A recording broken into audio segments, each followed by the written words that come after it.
L'accès à l'eau potable est un droit humain fondamental, essentiel pour la pleine jouissance du droit à la vie. Le service se doit alors être disponible, abordable et accessible à toutes les catégories de la population. C'est le fondement même du projet Ranwen, mis en œuvre par l'organisation TARJ dans le sud-ouest de Madagascar, financé par le Swiss Water and Sanitation Consortium et l'action de Karim. Le projet vise à lutter efficacement contre la prolifération des maladies hydriques, principale source de mortalité infantile dans cette partie de Madagascar.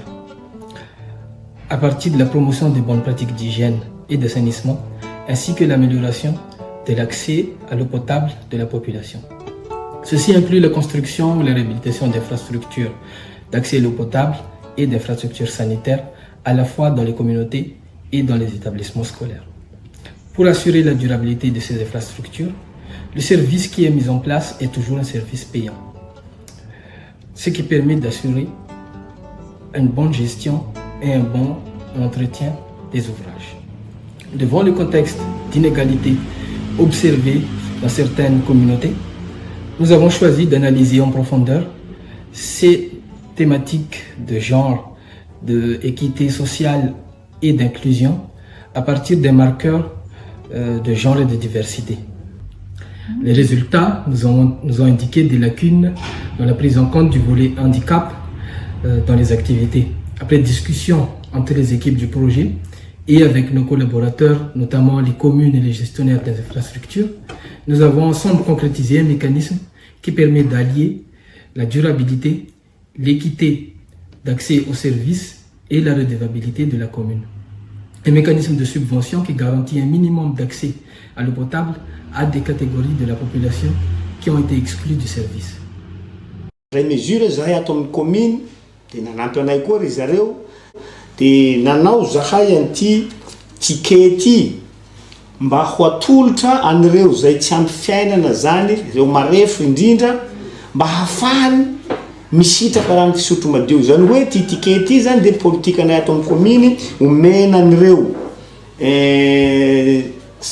sarotra marefo ireo zany de amin'ny alalan'ity no hafahany misitraka rano fisotro madio zany hoe tsy mivoaka vola izy zany fa ty ihany no apetraneo sahala amin'ny jeton zany apetraneo de mahazo rano afaka misitraka rano fisotro madio ireo tsy ampy fiaigna any ambanivohitra any. Nahazo fotomontsoa rehefa tsy fatroky tsy mahazo anay fa le salama mba miaigna amin'ny fiaignany maromokay zahay fa navotanareo tsy misy isaka mamparary anay de zay tsy voka-tsoa anay tsy zahay mahazo rano tsy mandeha amigagna tsy mandeha ia fa le ty halaka amin'ny ty bakile amelomanay fo aby mangalaky rano fa nampianareo tsy mivily zahay. Raha zany no miaray masa amin'ny commune mitantona ireo fotodrafitrasa reo mikojakoja amin'ireo pompe ireo raha misy fahasimbany. De misy ihany koa subvention iarahan'ny commune sy ny rama apetraka ho amin'ireo olona marefo zay tsy njovin'ny commune manokana any amin'ny village na miatrano fotodrafitrasa. Ny vola arotsaky ny borne arotsaky ny fontaine ao amin'ny rama zany zay misy 8% ampidirina aty amin'ny commune dia io 8% ampidiriny aty amin'ny commune io zany no angalana ny vidin'ny rano ho an'ireo marefo any amin'ny fokontany zay iray mba afahandreo misitraka rano madio mitovizoa amin'ny sasany.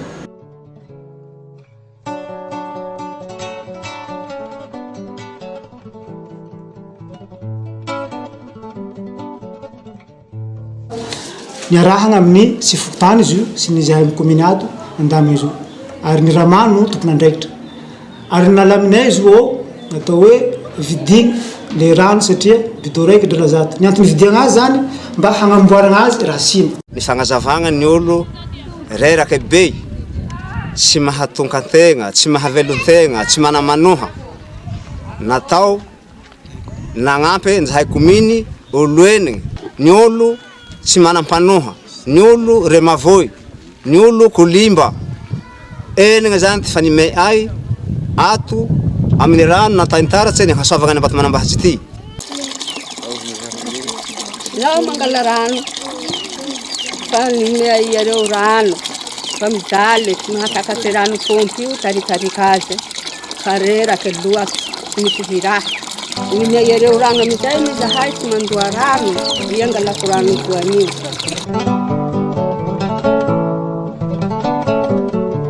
ko zahay mimera samara ireo madame chef mangalaky sainky raiky samara ireo fa io io la kana fantsina wa sainky ne kuna la sara merkam fa manang ti sainky ne aby ndre io le findesena mifoa mangalaka azy ni politika ngol kinotana kay veli tar raiky ngati herinandro i mandeha veraiky efa sainky raha roe ve sak herinandro veraiky kia efa sainky agnatiny valo andro i valo sainky kinotana amizay hoe aleo ataotsika sainky raiky sanandro nahazo taratasy baka meragny fareraky tsy mandoadrala hantsaka rano tsy manandrala eto de misy mantsaka ze manandrala zato mantsaka fe ereo tsy mantsaka fa tsy manandrala agnamity rano lalaky tiagna eo tsy taka ereo farany amizay na miay mera taratasy mahazo mantsaka maimaipoana tsy mandoadrala. Ce mécanisme innovant est actuellement mis en application par 2 des 6 communes cibles du projet. Au niveau de 2 villages également, un village Ranfoot qui est dans la zone Betiouk et un autre village Mbatouanambate dans la zone Ampani. Les points de réussite qui sont identifiés actuellement dans la mise en œuvre ont permis de faire comprendre aux communes également de l'importance de l'inclusion sociale, de l'équité sociale et aussi il a permis aussi pour les communes de renforcer leur implication pour permettre de renforcer cette implication de communes en subventionnant l'accès à l'eau des populations, des ménages identifiés comme vraiment en difficulté